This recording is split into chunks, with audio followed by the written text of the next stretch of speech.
A continuación, la corrupción.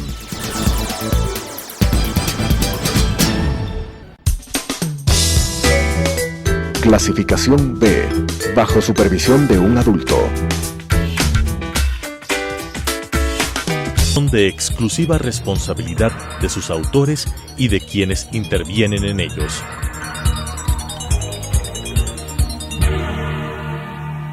Telesucesos, Canal 29, UHF presenta La Corrupción. La corrupción es una asociación para delinquir entre corruptor y corruptos.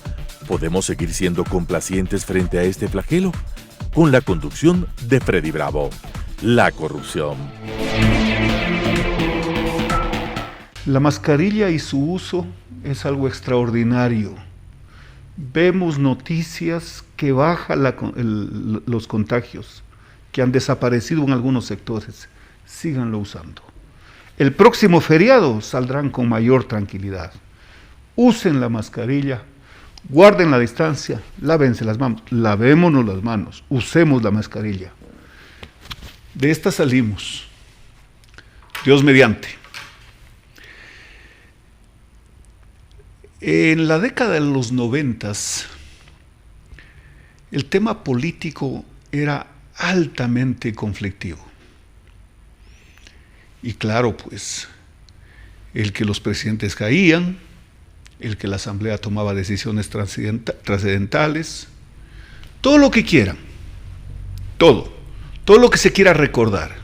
Pero había unos puntitos que veo que siguen todavía en el ambiente. La asamblea trinchera, expedita, como para calificar lo que es bueno y lo que es malo. La asamblea, escenario indiscutible, desde donde se mide lo que el pueblo quiere. Así actuaban. Estamos a nombre del pueblo tomando esta decisión. La asamblea, el sitio ideal como para llamar a un ministro de Estado a juicio político, eso le corresponde, ¿no? Pero también para llegar a entendimientos. A ver, pueden haber aclaraciones en una comparecencia a un ministro de Estado donde una denuncia que llega a la comisión o a manos de un legislador puede ser aclarada de forma precisa y puede evitarse un juicio político. Ya hubieron momentos dramáticos. Los juicios políticos a los ministros de Energía, por ejemplo, eran casi, o se convirtieron en la agenda de los gobiernos de turno. Las reorganizaciones de las Cortes, ustedes recuerdan, 1979, con el retorno a la democracia, se produce una reestructuración total de la función legislativa, de la función judicial, de la Corte Suprema de Justicia. Había venido funcionando una Corte Suprema presidida por el entonces ciudadano bolivarense, el doctor Gonzalo Carolis Martínez. Ese nombre es difícil olvidarlo, porque recuerdo los titulares en la prensa que algún día, dentro del proceso al exministro Jarrín Cagüeñas, tuvo un desliz, o no sé si fue mal entendido por quien lo dibujó como titular en un impreso. La justicia es relativa. Estábamos viviendo un triunvirato militar. Pero claro, la función judicial reestructurada por la Cámara Nacional de Representantes, pero había algunas diferencias.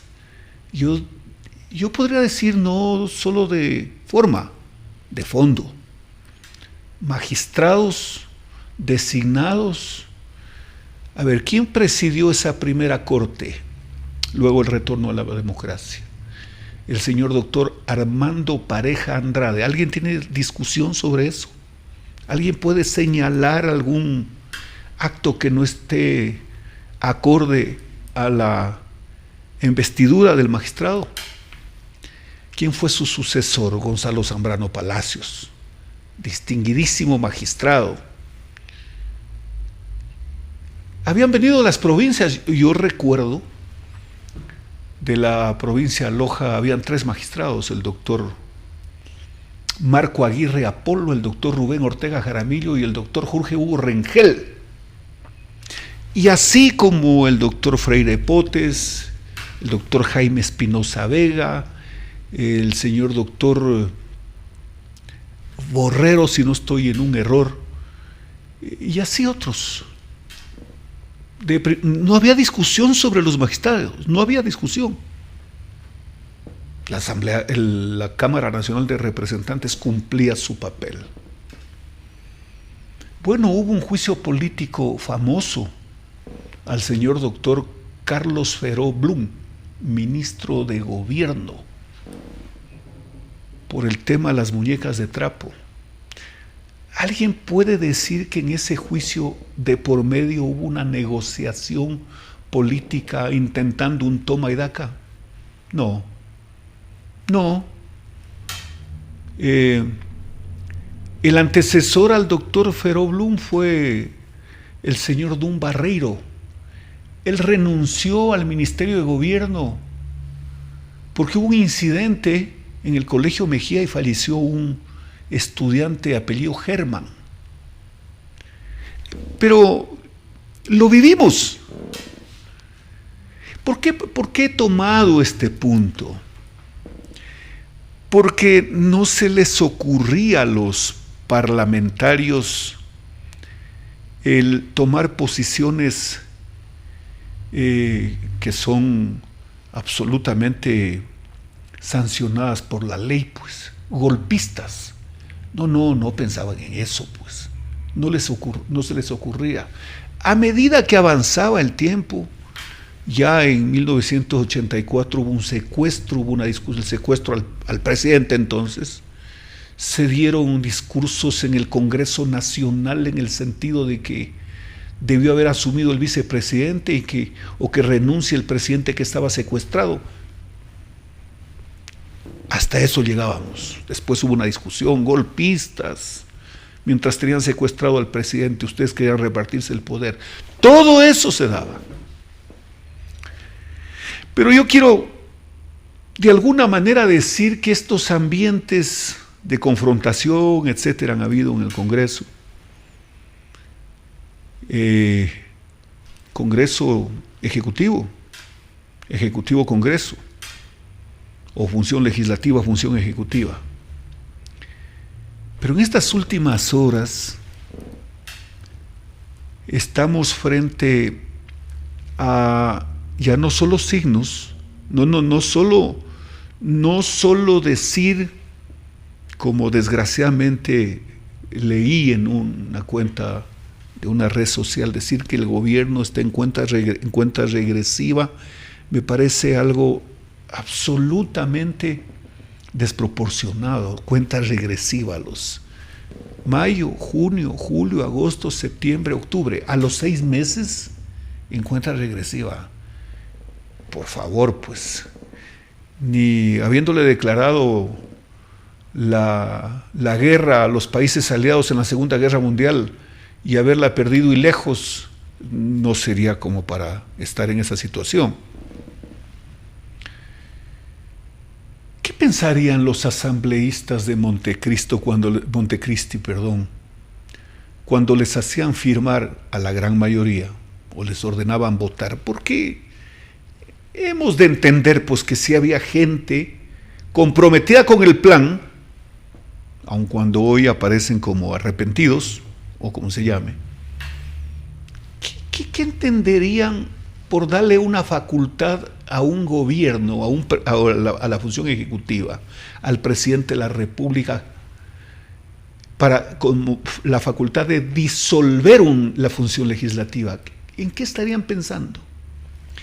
¿Será que Correa quería lavarse en salud por el golpe de Estado que dio al Congreso Nacional, que no le permitió bajo ningún concepto los legisladores que estuvimos ahí, parados, de pies, con dignidad. Jamás íbamos a negociar con esta pandilla que muchos creían que no lo eran, otros sí creímos. Pero no sé quién más, yo sí creía que esta era una réplica de lo que ya pasaba en Venezuela y de lo que pasaba en Bolivia. Para hablar solo de esos dos países, ya lo de Cuba, dejémoslo ahí. ¿En qué estarían pensando? En un gobierno hiperpresidencialista. En más de una oportunidad se discutió que se necesitaba ejecutivos fuertes. Sí, claro. Por supuesto, ejecutivos fuertes, reguladores, con organismos de control independientes que controlen, desde luego, que no se deje arrinconar por una asamblea, así porque sí o porque a alguien se le ocurre calentar las calles como se puso de moda luego. En estos últimos días no escucho eso.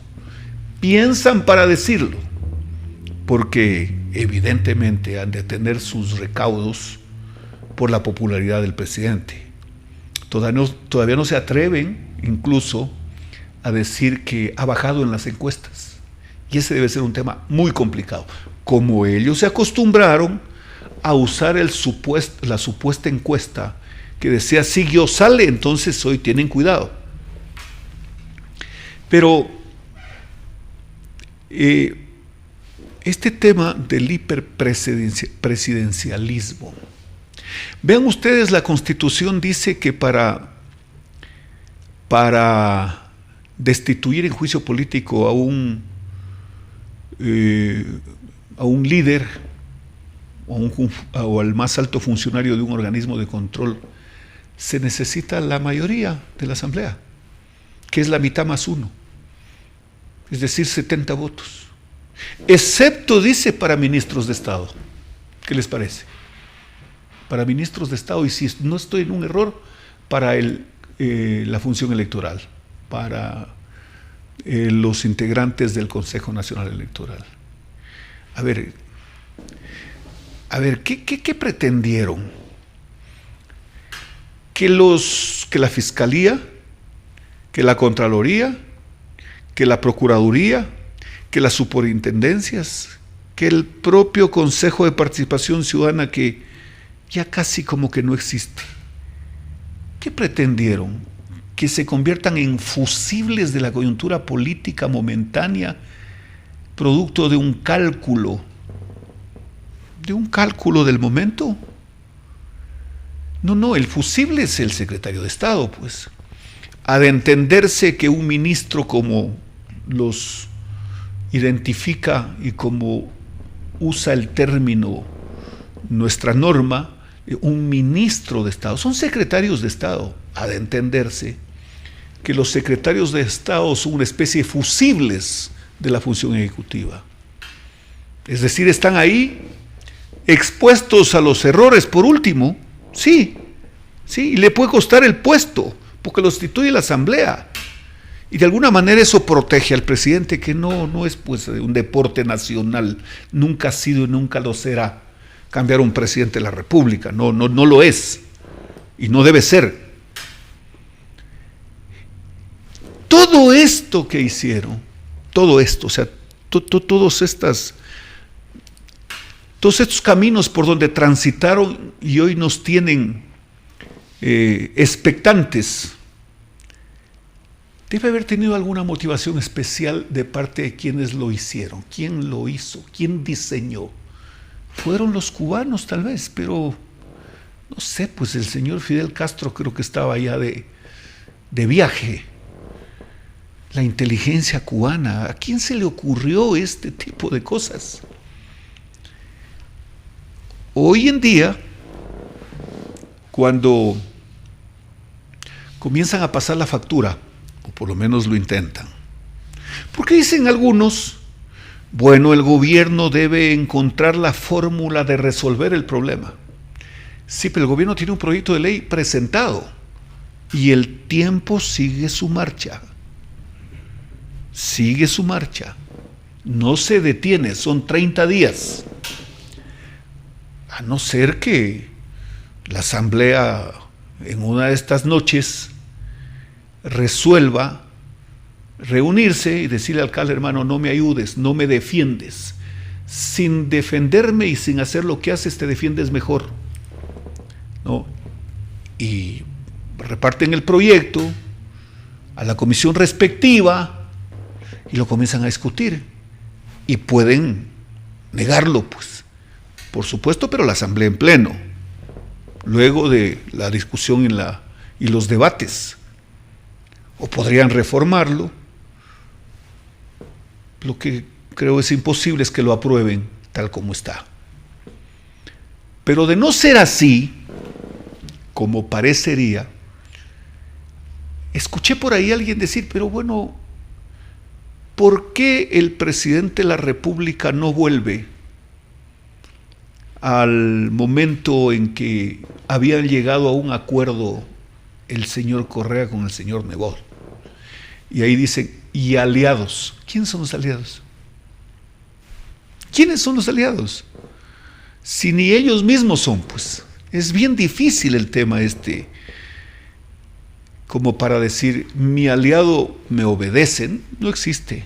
No existe. Al menos creo que es muy difícil que exista. ¿Y qué significaría eso? Que bueno, vamos a bajar las tensiones y va a desaparecer el tema del golpismo, que se lo habla estos momentos así medio como... No solo hay una forma de calificar eso, de forma irresponsable, pues. Además, es un delito la conspiración, pues, y desestabilizar la democracia. Pero entonces, volvemos a las conversaciones de las cuales nos dio cuenta porque se le escapó la hermana del señor Correa. Volvemos este instante a definir la opción de que se nombraría una comisión de la verdad, la misma que, bueno, pues la comisión de la verdad no va a ser de libre pensadores, pues, si es propuesta por ellos.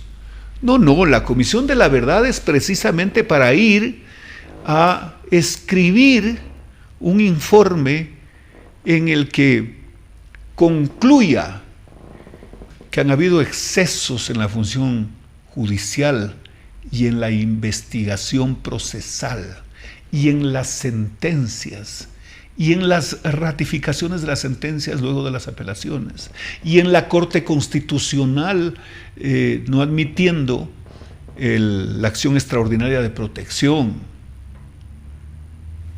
Ese es el punto. No, es que no es así nomás, pues. Que los juicios fueron nulos. Además, este rato tendrían, de lo que se los escucha, un punto adicional: el volver al estado anterior en el tema de quienes lideraban los organismos de control, pues, la función electoral. Es que ese es el plan. Ustedes ven en estos momentos cuando ya lo han puesto en el callejón para ir al banquillo, al Procurador General del Estado. ¿Y cuál es el argumento? ¿O cuál es el delito político? El incumplimiento de funciones. A ver, que el Procurador General del Estado, don Íñigo Salvador, esté este instante recuperando, ojalá, nuestro deseo sería, dice mucha gente, que los hagan devolver hasta el último centavo. ¿Eso es no cumplir con su función? Pero hay algo adicional.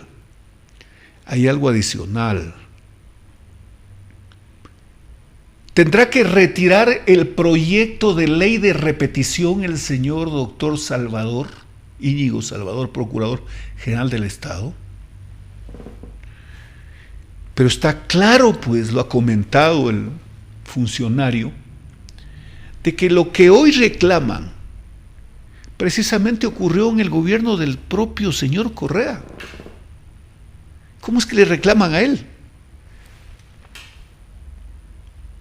Lo que sí presentó él es el proyecto de ley de repetición. ¿Qué significa eso? Supongamos que por el tema de la Oxy, se me ocurre este momento, el país o al Ecuador le tocó responder por $1.500 millones. ¿Quién tomó la decisión de sacar a la Oxy en los términos que salió de Petroamazonas? ¿Quién tomó la decisión? El presidente de la República. ¿Quién elaboró el proyecto técnico, jurídico del Ejecutivo como para que eso ocurra?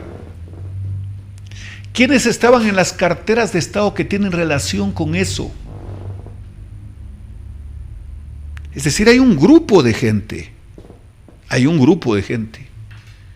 Bueno, el procurador de la época también pues tiene vela en ese entierro. Y todos esos funcionarios, una vez definido de forma administrativa, porque ya en los arbitrajes, etcétera, hemos perdido y nos ha tocado pagar, ¿no? Ahora, ¿de qué forma ellos contribuyeron para llegar a esa decisión? Es decir, mucha gente involucrada podría haber. Eso los tiene aterrados. Y claro, pues, tienen gente en la asamblea que además han sido funcionarios del gobierno de ellos y han sido observados administrativamente por la Contraloría General del Estado. Entonces, pues, como que era extraordinariamente útil decir, a ver, ¿a quiénes ponemos en la asamblea? Tal. ¿Por qué? Porque tienen este récord. No, entonces van a ir con hacha y machete. No solo para vengarse en términos personales algunos, pero sí para actuar sin el más mínimo o sin la más mínima duda, actuar defendiendo pues al jefe. Entonces, señoras y señores, si este momento alguien puede sugerir, no, es que tenemos que buscar la armonía, es que tenemos que unirnos, ya escuché por ahí algunos de los bravucones bajar las tensiones, ¿no? Bajar un poco, pero eso es como cuando se agazapa a una fiera y medio como que recula, pero se descuida su víctima y no le deja, pero no lo deja vivo. Entonces, este instante, ese escenario también lo están seguramente con emisarios, qué sé yo, lo están tratando. A ver, regresemos a mayo, ¿no? Abril, a mayo, cuando se hacía la alianza, regresemos allá. Y tienes entre el Partido Social Cristiano y UNES 70 votos y puedes estar tranquilo, porque además ahí sí van a tener aliados, pero no aliados de ellos, aliados del gobierno si eso fuese así. ¿Pero qué significa? ¿Reforma laboral? No habrá. ¿Reforma tributaria? Imposible. Pero entonces, ¿qué hace un presidente en esas circunstancias? Esperar que pase el tiempo. ¿Querrá el señor Guillermo Lasso Mendoza hacer ese papel? Por lo que lo escuchamos, por lo que lo hemos visto y por su trayectoria a liderar una empresa bancaria, un banco, que pues se necesita definitivamente temperamento, carácter, querrá convertirse en una especie de repartidor de favores de compromisos en las provincias con funcionarios que no pueden hacer un gabinete provincial, porque el de agricultura, responde a agricultura, y ese de agricultura responde a quien lo puso. El de obras públicas responde a quien palanqueó la designación o protege al ministro. Casi estoy hablando en términos medios mafiosos. O le da protección al ministro de obras públicas. Y así, no puede hacer un gobierno, un gabinete provincial, porque todos tienen diferente origen. No quiero usar ese otro término de momento, pero ustedes me entienden. Eso es gobierno, eso no es gobierno. Es decir, el presidente estoy seguro que eso no lo aceptaría jamás. Pero saben que parecería que la gran mayoría de ciudadanos piensa por lo menos en forma parecida. ¿Por qué? Porque este instante cuando se atrincheran, UNES, Pachacútec, el Partido Social Cristiano, ni siquiera regresan los aliados. ¿Se han dado cuenta ustedes? Más o menos atrincherados así en la asamblea, en otras épocas. No, ahí sí comenzaba la cuenta regresiva. No. Ahora es distinto, pero ¿por qué? Ya quieren no darle importancia, por ejemplo, al tema de salud, que nos tiene asistiendo a las playas, haciendo uso del feriado. Ya en los restaurantes ahí va gente y en gran número retornando. Y ya el fútbol se lo ve en grupo. ¿Y por qué es eso? La vacuna. La vacuna. ¿Por qué dice así? La vacuna. La vacuna. Ese ha sido un logro extraordinario, porque ni el boicot de un poco de palurdos, perdón el término, les sirvió. Yo escuché por ahí a alguien decir, no voy a permitir que se metan en mi genética. Qué cosa más desagradable escuchar ese tipo de tonterías. No fue posible el boicot. Algunos funcionarios que quedaron de hace rato hacían lo suyo en eso y tendrán que identificarlos porque eso es inaceptable. Entonces, quiero pedirles que reflexionemos en esto. ¿Será que el único remedio como para salir de este estado que están diseñando lo medio gelatinoso pueda ser resuelto con un decreto del presidente disolviendo la asamblea? Eso crece. Y ahí se les acaba esos ultimátums, esos de vueltas, eso de devolver los proyectos, se les termina. Y para eso se necesita carácter. Y creo que la gente está identificando eso. Señoras y señores, qué gusto haber estado con ustedes. Nos vemos la próxima semana. Las opiniones vertidas en este espacio por la producción y dirección del programa son de exclusiva responsabilidad de sus autores y de quienes intervienen en ellos.